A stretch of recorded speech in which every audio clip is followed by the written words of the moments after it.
Hello and welcome everyone. We're going to take just this video on its own to do a little overview of the new moon chart, the astrological chart for the December 30th new moon in Capricorn. And I'm going to shuffle my astrological deck while we're talking. We'll see if anything pops out while we're discussing whatever comes up. Let's start with the new moon. The sun and the moon are together in the sky. This time they're just about at the 10th degree of Capricorn, and Eastern time where I'm at, it comes right exact about 5:27 p.m. So I do want to read some of the Sabian symbols as we go on, but let's get the overview first. So Capricorn, sun and moon, and then directly at just past the next degree at 11 degrees 29 minutes approximately, we have Pallas Athene. So her backstory is she's the literal brainchild of Zeus, and she was born very strategic, tactical, the goddess of war, I do believe. And so she's very strong, has a lot of integrity. She doesn't need a protector, so to speak. And in the previous video, I intended to draw this all in with the tarot layout that I did. It was talking all about being aligned with the core of creation, which is actually, if we look at the multiverse and compare that is it called the Hermetic principles of that, as above so below, the correspondence between those says that the macro is equal to the micro. And so as Lao Tzu says, that those who want to change all of the world and humanity must first change all of themselves, and then that will be enough. I said that differently than the quote, but you get the drift. So with the sun and the moon together with warrior goddess Athena, she's in her integrity, and she's also what I want to call in this moment, as neutrally as is possible with this terminology, I want to call her the daughter of the patriarchy, because she's the feminine that was birthed from the masculine. So even her mother was a man. So we're not getting into that per se. But where I wanted and intended to go with that is that even the mothers in many of our lives have had to be overly masculine because of the needs of managing a household at the very least. But many of our parents also had to work. And so your experience may be different, but as a generational movement, I find that this time and place, it's interesting that she should be together with this end of 2024 placement at the new moon. The new moon is the place where we ideate and conjure our new beginnings based upon what we bring into the moment. And so with the brainchild, it's also a throwback to manifestation, and that he was able to spontaneously, immaculately conceive of offspring through the use of his mind. And so she's very intellectual as well. And so the other thing I want to talk about before moving into the rest of the chart is Mercury and the great attractor. So I mentioned this in the previous astrology with the solstice, the winter solstice here in the north at December 22nd or 21st this year rather. We had some activations happening right around the great attractor, with Mercury was actually retrograde at that time, but then in the recent days preceding this recording, Mercury has just passed over the great attractor. So the great attractor is at 14 degrees 11 minutes in Sagittarian skies, We see popping out number 45, seventh house of relationship, with the fifth house of passion, number 43. Interesting. That may have some messages for you. We'll take ours under the deck. 12th house of introspection. Interesting that they should all come out with the houses. So, yeah, looking within for some type of patterns and desires. The fifth house holds our creative spark, our playfulness, and our enjoyment, our leisure. And so with passion there, it's like, how do we express our passions in a creative, constructive, co-creative way? How are we manifesting? And what are the tools? What are the color palette choices that we have to work with? Are we burdened with the past? Are we inspired to change? Do we have a whole slew of charts and diagrams and intentions already set up with only the need to wait patiently for it to come into beingness?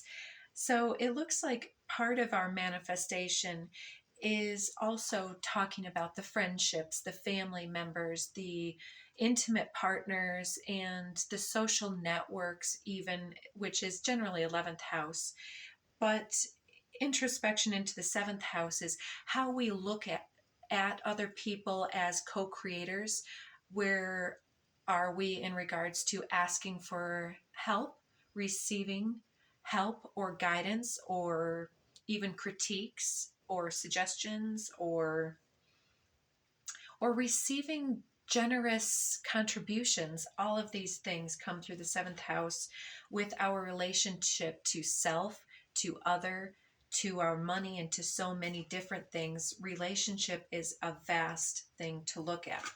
So with that patriarchal Athena being much more like the chess player in her life with the new moon, it's talking about in Capricorn about the need to get something done, or to see something through to completion, to commit to something that we feel motivated and we feel aligned with.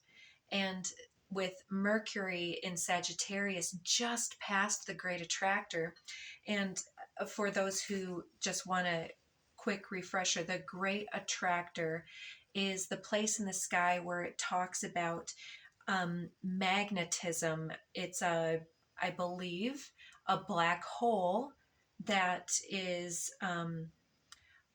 drawing everything in. And so it's basically almost an inevitable point of destiny. And so unlocking the way that the Great Attractor works in our own life, and possibilities that Sagittarian placement might fall in one of those houses might be an extra hit for you, or it might hit one of your prominent placements in your natal chart, or in some type of maybe like your solar return chart or something else. If you're an astrology student yourself, check that out. So Mercury is at 1721 approximately, so that's a few degrees past the Great Attractor, but it still maintains somewhat of an orb from the last few days. So in the last few days, we did have Mercury was squaring to Saturn in Pisces. So Saturn Pisces, I don't know what the jury says about that, but to me, it can work well, but it's also somewhat of a mismatched energy, because Pisces wants to dissolve where Saturn wants us to get to work. It's like we want to just sit around and dream and vision all day and make our plans. But Saturn says at some point, what are all of your dreams? Because if you never build it, then they can never come. Kind of a little bit of a reference to the Field of Dreams movie from, what was it, 90s? Great movie. I don't know why that comes forth, but except for the message itself. So we have Saturn, is that, my writing is messy, about 1423, it looks like over there. And so again, Great Attractor 1411, would be square to Saturn at 1423, but the great attractor is still within orb, although pushing out, as in a waning, dissipating opposition with retrograding Jupiter. So the fact that Jupiter is still retrograding means that Jupiter will be coming back through and surpassing this point again. So that was kind of where I referenced before in the previous video around the solstice. It was like at 14 something degrees, exactly opposite.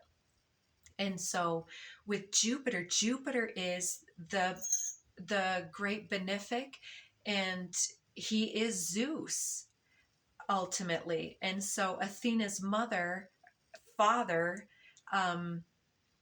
possibly we could be talking about single parents too, or your single parenthood, or your ability to either receive or to create or to manifest some type of movement or abundance in your life, or to get to the top of the summit of some difficult climb, some difficult challenges within your life journey, seems to be being looked at. But with Jupiter going backwards, it's trying to remind us to continue to wake up every day and to count our blessings and to be realistic for sure. But with Saturn and Pisces, right? It says, don't just dream, don't just intend. At some point, you do have to apply all of that skill set, all of your intuition, all of your magic needs to be, well, doesn't need to be. I say this again, correcting me. It's the invitation to be able to utilize our laser focus to manifest in a completely new way instead of the grind, grind, grind.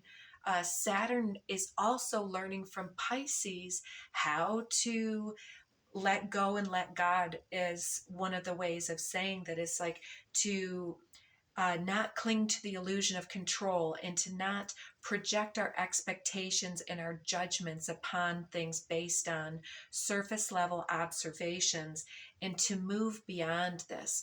So what I want to just interject here is that the whole feel for me has this energy of the opposition that we're seeing between Pluto, almost exactly at 1 degree of Aquarius, finally and for good in Aquarius skies.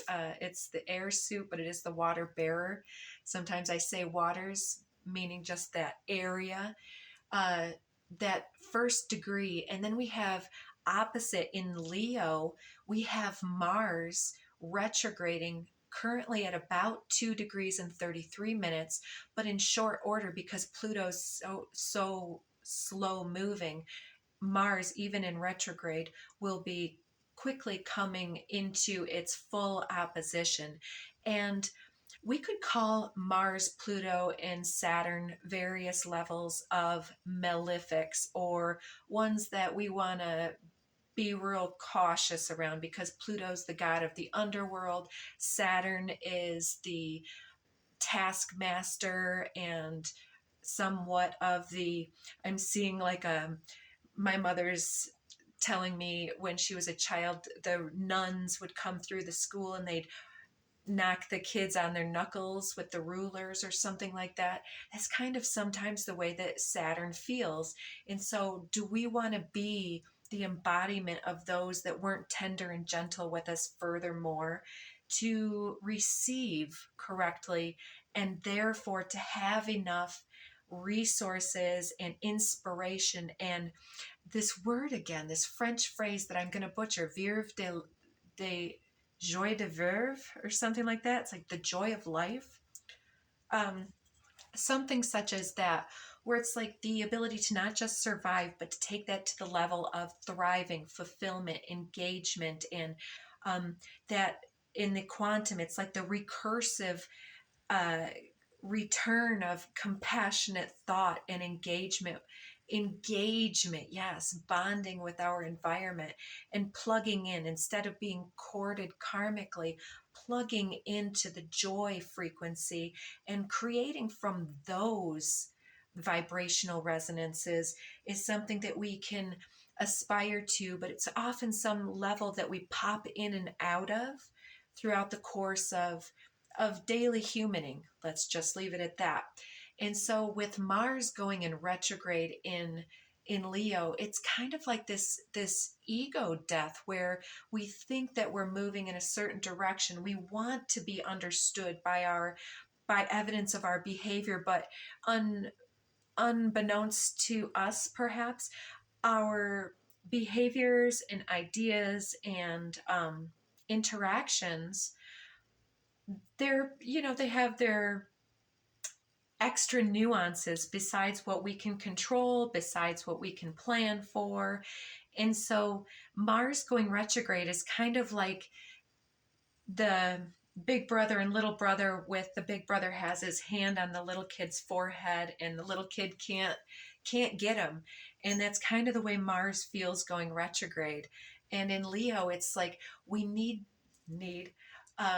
we can begin to understand that sometimes for sure we need to try harder. Sometimes we need to go a different direction. Sometimes we need to let others help us. There are many things that we can look at with Mars energy besides the somewhat toxic urge to think that everything not only like revolves around us in the egoic manner of being entitled, but also like sometimes we get really caught up, especially those of us with troubling examples and things from earlier on in our experiences of how we use our energy, over giving or thinking um, that our expectations should or would be fulfilled, or that the only things that are good for us are things like happiness, joy, and light, where the nuance, the contrast in the paintings is what gives it depth and dimension and creates that compassion and creates that that mystery. It's the darkness that compels us to continue to intend greater and to aspire further and to burn hotter than before. And so we're going through a bit of an ego death here, because Pluto's like, yeah, I've been over here crossing over from Capricorn to Aquarius, and I've got some things yet that you have to learn before you pass go and collect your $200 and get your reward for all of the efforting that you've been doing. So when Mars is going retrograde, we may be fatigued earlier than expected. This can't be a reflection upon you. We need to look at why we need that extra break. Is it something else that needs to give way? Do we need to have some vitamins in our lives, or more water and healthier environment? There can be reasons that we're feeling sluggish, such as seasonal, and the need for integration of some life lesson. If we can just take the time to integrate and to recognize what our needs are in a situation, that's really where Leo gains the most insight. Because when Leo can self fulfill, and I even want to use the term that I love, self pollinate. So, like, we love to cross pollinate and get inspiration from others, but in a closed loop environment where it's not forthcoming, sometimes we need to understand how to self replenish, whether that looks like self care or you being the only one that sees the beauty that you're trying to speak into existence. It's your vision for a reason. And so maybe you do need to build something with the power of your voice and your belief and your multi-nuanced manifesto, in order that others can come to see what's going on about that. Look at how many artists and writers weren't appreciated until after their time, too. It's like sometimes we need to let go of the laurel wreath and, kind of, I'm hearing this Nako song, Pull My Feathers Out, Stay Humble, about still learning the lessons and not becoming overly captivated, like narcissists looking in the pool unto themselves. And so there's something very challenging about moving through this. We need to see something. And earlier it came out with a conversation, and in the previous reading, something possibly about that toxic shame. And so let's read some of these symbols. Let us start with the new moon at the it's about the 10th degree, so it's coming from the 9th. The 9th degree says an angel comes carrying a harp. So you are not alone during this cycle. Please understand that everything is really working for us in this situation, but sometimes it's, as they say, darkest before the dawn, when the awareness of our ego is really difficult to digest. Some people cannot look at it without going, I want to just use the word loosely, going mad in some way, like that lunatic behavior. So we're coming with this angels carrying a harp. There's some gentle nudge or inspiring information or cosmic guidance coming through us to tell us to keep going, to stay the course, to understand that we are the ones that we perhaps have been waiting for. And then 10, it says an albatross feeding from the hand of a sailor. And we do have the depiction of excuse me, of a sailor here in the excuse me. The image it was initially giving me in this is like the albatross is often talked about, the albatross around the neck. It's like something heavy, an nonsense burden that is carried around the neck, like a yoke of responsibility, feeding from the hand of a sailor.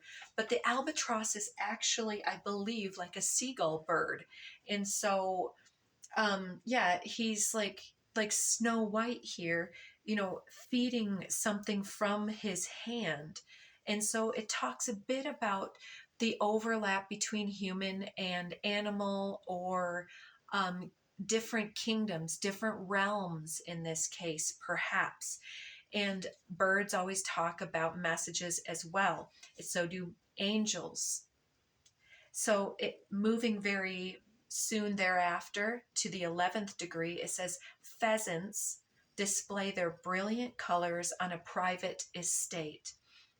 It was kind of intermingling with peasants, talking about something with this poverty mindset versus, like you can go home and in your own private space, you have everything that you need. You can still have an amazing party with your best friends and have all the laughter and these brilliant colors and memories and photographs of all of these things. Music out here and the cosmos themselves can be observed in such brilliant artistic display to rejuvenate the senses here. And so it was talking about doing that in privacy. And so you may be going through some type of ceremony or some type of party. This could be, of course, right now it's New Year's time of the year. And so, yeah, you may be wanting to go within instead of going out in this time. And then the Pallas Athene going into the 12th degree says a student of nature lecturing, revealing little known aspects of life. And so it's kind of like these few coming into that progression kind of talks about feeling low or despondent and then getting that message of just keep going, just keep going. Like I've been feeling pretty low through various holidays, and so I chose to take my time and spend time with family doing things that were restorative and taking a little break. And especially, that's when you need to go within, when you're not feeling quite 100%. We need to draw within and restore, again, with that needful things, right, that I keep talking about. So yeah, so it's like that restoration, the rejuvenation of music is like our soul song, our soul harmonics being restored and upgraded while we are being advised to take a little break, to get out of our mind in any way that we can through some type of body work, breath work, or artistic or creative or restorative self-care practice, however you need that to be. And that then this is kind of coming to life again within you, and it's some type of resurgence of a passionate awareness. And so, yeah, this ego death moment. And then the 13th degree is a fire worshiper meditates on the ultimate realities of existence. Of course, I could keep going. But this other card, the sound of the universe here, talks about the Om frequency of co-creation. And you'll have to see the video if you want to see more about that message. But that's what I'm talking about, the ultimate realities of existence. And one of the paramount ones is how our vibrational resonance and peace and presence is what actually moves us into our magical capacity to create miracles. So moving on to Pluto, Pluto has been for a long time at the last degree of Capricorn, which says directors of a large firm meet in secret conference. So I think we're talking about the old vestiges, is that the right word, and accoutrements and ideologies of the dying patriarchy. And then it's been moving towards the first degree while it was at 0 and some change of minutes moving towards the first. It says an old adobe mission in California. So that may mean different things to different people, but a mission kind of talking about some type of spiritual practice and dedication, and a place possibly of connectivity and commitment to that mission. And old is like an age old, in adobe, using the earth itself in that clay formed into a shelter against the heat of the desert sun, perhaps. In California could mean many things again. And now Pluto at the first degree will be moving next into an unexpected thunderstorm. So hold your hats, possibly get your popcorn, but put an umbrella up because nobody likes soggy popcorn. It's my attempt at humor. And so this could be any number of things coming our way. So being dedicated and firm with our personal messages throughout adversity.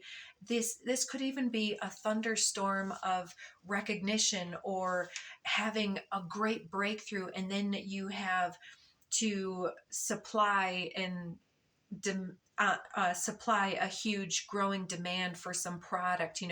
That could be a thunderstorm. It could happen a multitude of ways. And then after that, a deserter from the Navy stands suddenly aware of a dawning truth.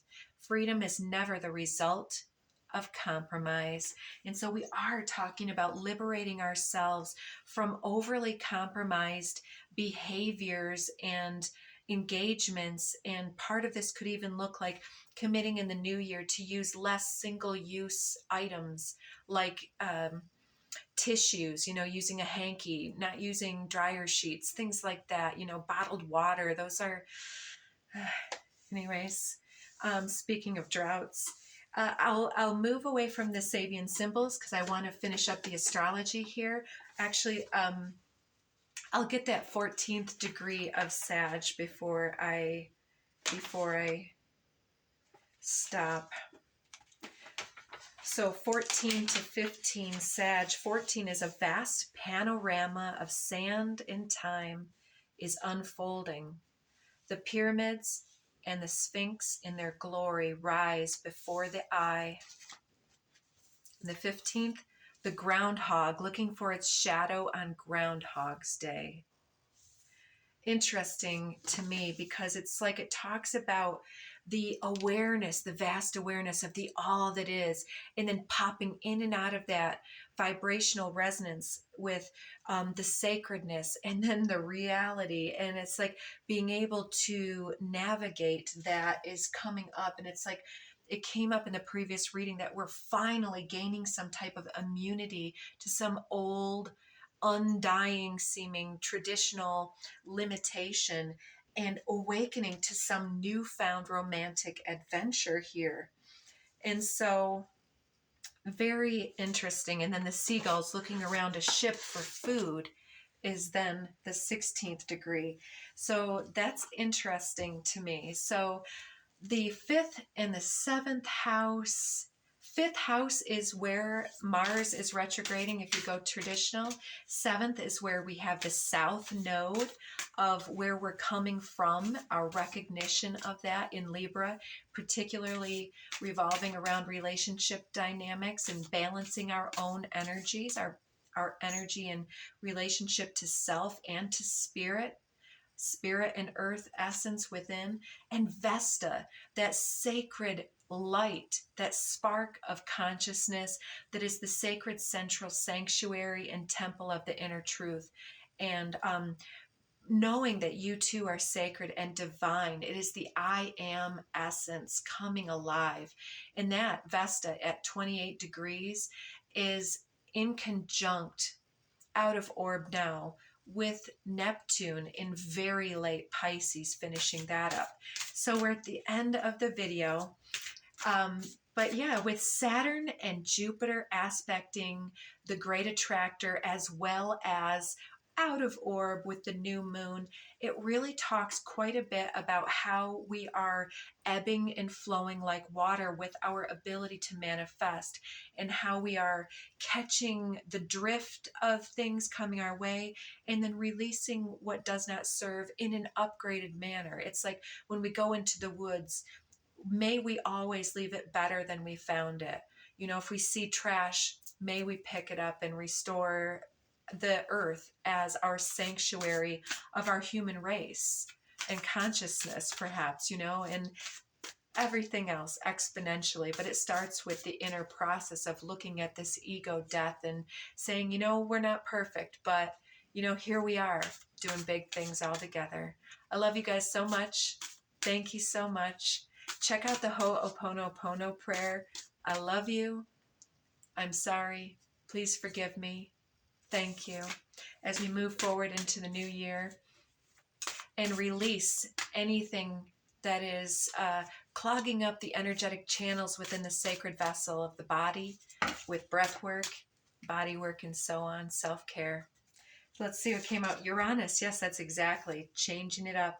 And now North Node of Future coming out, which is in Aries at 1 degrees, 19 minutes retrograde, which is typical for the nodes. But it's talking about our highest point of destiny in Aries with Chiron still activating in loose orb with the spring eclipses from